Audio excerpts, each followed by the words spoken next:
महाभारत का युद्ध समाप्त होने के बाद पांडवों द्वारा अश्वमेध यज्ञ का आयोजन किया गया। घोड़े की रक्षा के लिए अर्जुन को नियुक्त किया गया था। घोड़ा निरंतर आगे बढ़ता जा रहा था। कई राज्यों को पार करने के बाद घोड़ा रतनपुर राज्य की सीमा तक जा पहुंचा। रतनपुर के राजा मौरध्वज बड़े ही धर्मात्मा और नारायण के परम भक्त थे। राजा मौरध्वज का पुत्र ताम्रध्वज था। ताम्रध्वज ने अल्प आयु में ही युद्ध कला में सारी शिक्षा प्राप्त कर ली थी। वीर ताम्रध्वज ने अश्वमेध का वह घोड़ा रोक लिया और घोड़े के रक्षक अर्जुन की प्रतीक्षा करने लगा। सेना सहित धनुर्धर अर्जुन वहां पहुंचे और बालक से कहा, हे बालक, तुमने जिस घोड़े को रोका है वह चक्रवर्ती सम्राट युधिष्ठिर के अश्वमेध यज्ञ का घोड़ा है, जिसकी सुरक्षा में मैं स्वयं खड़ा हूँ। इस घोड़े को पकड़ने का साहस किसी भी राज्य के राजा ने नहीं किया। इसे मैं तुम्हारी भूल समझकर तुम्हें क्षमा करता हूँ, इसलिए तुम यह घोड़ा छोड़ दो। इस बात पर ताम्रध्वज ने अपनी वीरता का परिचय देते हुए कहा कि हे अर्जुन, मैं क्षत्रिय पुत्र हूँ और क्षत्रिय कभी किसी का दास नहीं होता। इस पर अर्जुन ने कहा कि नादान बालक, तुम जानते नहीं हो तुम क्या कर रहे हो। तुम्हारा यह बाल हठ युद्ध करवा सकता है और युद्ध का परिणाम तुम नहीं जानते हो। ताम्रध्वज ने जवाब देते हुए कहा, हे अर्जुन, यदि तुम्हें घोड़ा चाहिए तो तुम्हें मुझे अपने बाहुबल से हराना होगा। व्यर्थ में अपना समय खराब ना करें।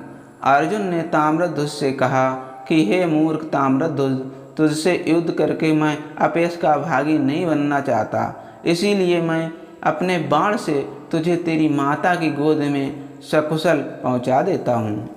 और अर्जुन ने बाण चलाया, परंतु ताम्रध्वज कोई कायर बालक नहीं था, वह भी शस्त्र कलाओं में कुशल था।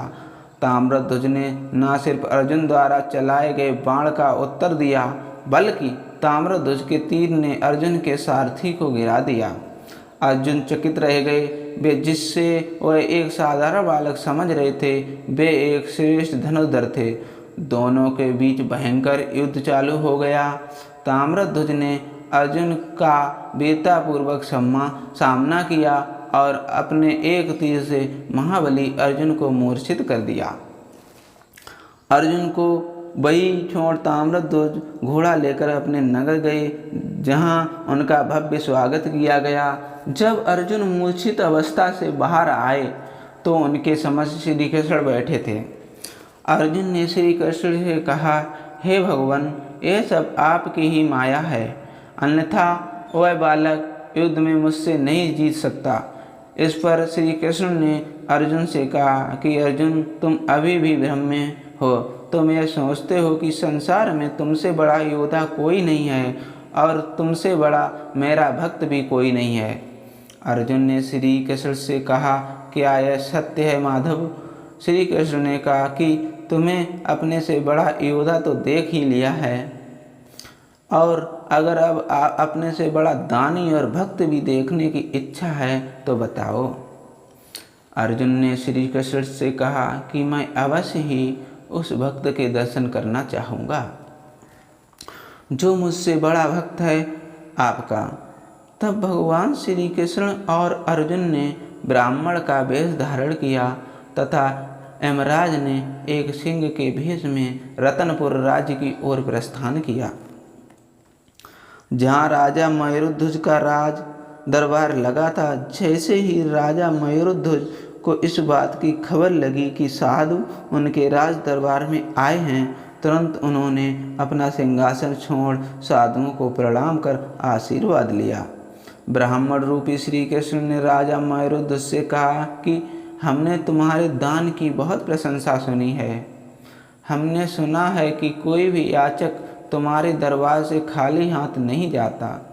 राजा मयूरध्वज ने ब्राह्मण रूपी श्री कृष्ण से कहा कि हे भगवान, नारायण की मुझ पर कृपा है कि आज तक मेरे दरबार से कोई खाली हाथ नहीं लौटा। ब्राह्मण रूपी श्री कृष्ण ने कहा कि हम आपसे ऐसी कोई वस्तु नहीं मांगेंगे जो आपके अधिकार क्षेत्र से बाहर हो। श्री कृष्ण ने राजा मयूरध्वज से कहा कि हम तीन प्राणी बहुत लंबे समय से यात्रा कर रहे हैं। हम दोनों तो कंदमूल खाकर अपनी भूख शांत कर लेते हैं, परंतु हमारे साथ ये सिंहराज भी हैं जो सिर्फ मांस खाते हैं और ये सिर्फ मनुष्य का मांस ही खाते हैं। मयूरध्वज ने श्री कृष्ण से कहा कि मैं सिंहराज के समक्ष प्रस्तुत हूँ। यदि वे मुझे खाएंगे तो मैं खुद को धन्य समझूंगा। श्री कृष्ण ने कहा कि पृथ्वी पर स्वयं को दान करने वालों की कमी नहीं है। यमराज मयूरध्वज ने श्री कृष्ण से कहा कि आप ही बताएं कि मैं कैसे सिंहराज के भोजन की व्यवस्था कर सकता हूँ। ब्राह्मण बने श्री कृष्ण ने राजा मयूरध्वज से कहा कि हमारे सिंह के भोजन के लिए आपको अपने पुत्र ताम्रध्वज को चीरना होगा, जिससे सिंहराज भोजन कर सकें। श्री कृष्ण की आवाज़ सुनकर सारा दरबार आश्चर्यचकित हो गया। स्वयं अर्जुन श्री कृष्ण के इस तरह की बात से डर गए। एक क्षण के लिए राजा मयूरध्वज भी डगमगाए, परंतु समझ गए।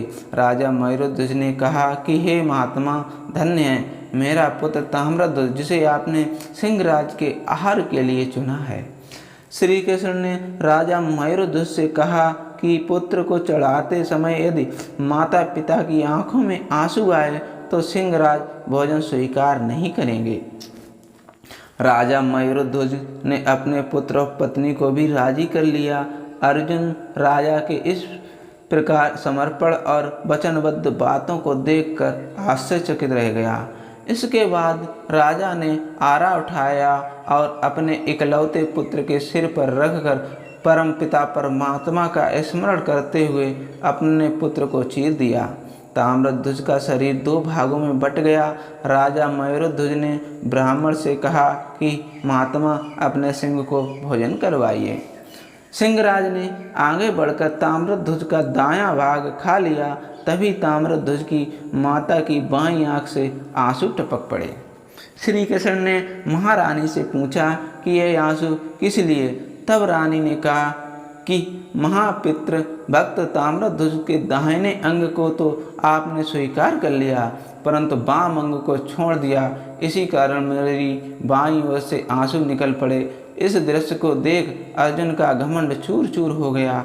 श्री कृष्ण ने राजा मयूरध्वज से कहा कि तुम्हारे पुत्र को वैकुंठ में स्थान मिलेगा। ईश्वर तुम्हारे दान भक्ति से अति प्रसन्न है और वह कभी अपने भक्तों का अहित नहीं करेंगे। जैसे ही राजा ने अपनी दाहिनी तरफ देखा, ताम्रध्वज जीवित अवस्था में खड़ा था। अपने पुत्र को देख रानी ने उसे गले लगा लिया। राजा मयूरध्वज ने ब्राह्मण से कहा कि आप कौन हैं और किस कारण आपने मेरी इतनी कठिन परीक्षा ली। भगवान श्री कृष्ण ने अपने विराट रूप के दर्शन राजा मयूरध्वज को दिए और मयूरध्वज श्री कृष्ण के चरणों में गिर गए। यह दृश्य देख अर्जुन उस महादानी राजा मयूरध्वज के पैरों में गिर गए और इस तरह अर्जुन का अहंकार नष्ट हो गया। अगर वीडियो अच्छा लगा हो तो प्लीज़ मेरे चैनल को